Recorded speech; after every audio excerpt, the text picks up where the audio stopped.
O idioma materno das profissões. Você já reparou que a maioria dos grandes músicos cresceu numa casa musicalmente rica? Semelhantemente, a maioria dos grandes escritores cresceu numa casa literariamente rica. Muitos médicos são filhos de médicos. Muitos engenheiros são filhos de engenheiros. Muitos bons cozinheiros são filhos de pessoas que dedicam-se à cozinha. Esse fenômeno é chamado de capital cultural. Quando uma criança cresce em uma casa musicalmente rica, a música não é uma disciplina que ela estuda na escola. É uma linguagem que ela ouve antes mesmo de saber falar. O ouvido dos filhos de músicos é treinado passivamente. O ritmo e a harmonia tornam-se intuitivos. Casas com bibliotecas vastas e pais que leem transmitem a ideia de que a narrativa é uma forma legítima de processar o mundo. O vocabulário expandido torna-se uma ferramenta natural, não um esforço. Filhos de médicos e engenheiros veem um lado humano e cotidiano da profissão.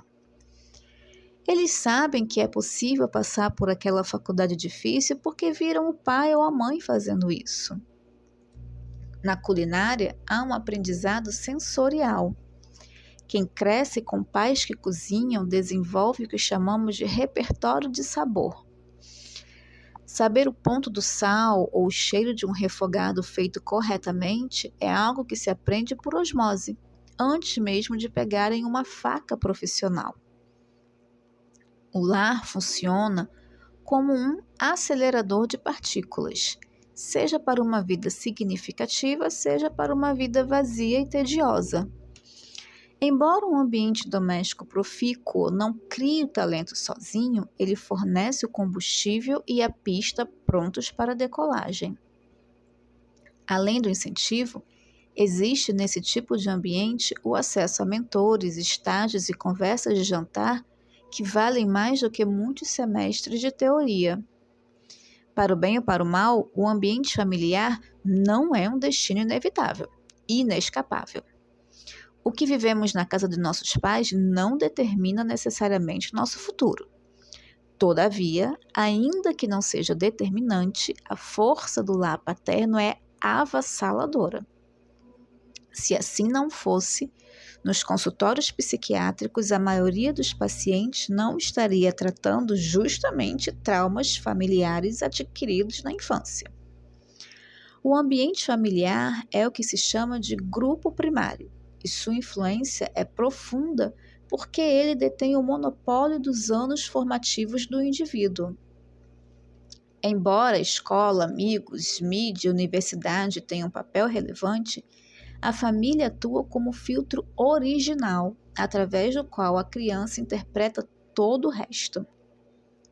Nos primeiros anos de vida, o cérebro humano está em um estado de absorção máxima, e é justamente a família quem fornece os estímulos ou a falta deles nesse período crítico. Se um pai lê para um filho, ele não está apenas ensinando histórias, está moldando as conexões neurais ligadas à linguagem. A criança observa como os pais lidam com o estresse, como organizam o tempo e como se comunicam. Isso cria um piloto automático mental que costuma guiá-la por toda a vida. A família define o que é considerado normal ou alcançável. Em uma família de diplomatas, falar 3 línguas é o básico. Em uma família de acadêmicos, fazer doutorado é o caminho natural. Esse horizonte de possibilidades é um dos maiores diferenciais em relação a outros grupos sociais, que podem até oferecer conhecimento, mas raramente oferecem a mesma validação emocional. Se em uma casa não se discute ideias, não se lê e não se busca a excelência, a criança não tem as ferramentas para sequer imaginar uma vida diferente. O piloto automático dela é de sobrevivência, não de conquista. Se os pais aceitam condições precárias ou comportamentos limitados como o que a vida reservou para nós, a criança cresce acreditando que desejar mais é uma forma de arrogância, coisa de gente metida besta, um luxo desnecessário ou uma impossibilidade. Filhos de pessoas em situações medíocres raramente têm acesso a mentores ou exemplos de alta performance.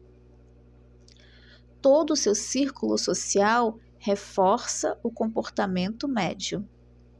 Filhos, na maioria das vezes, são nada mais, nada menos do que uma versão atualizada dos pais. O maior perigo e tristeza não é o filho ser medíocre por falta de talento, mas sim ele nunca descobrir que poderia ser algo mais, porque ninguém ao redor dele jamais sugeriu que isso fosse possível.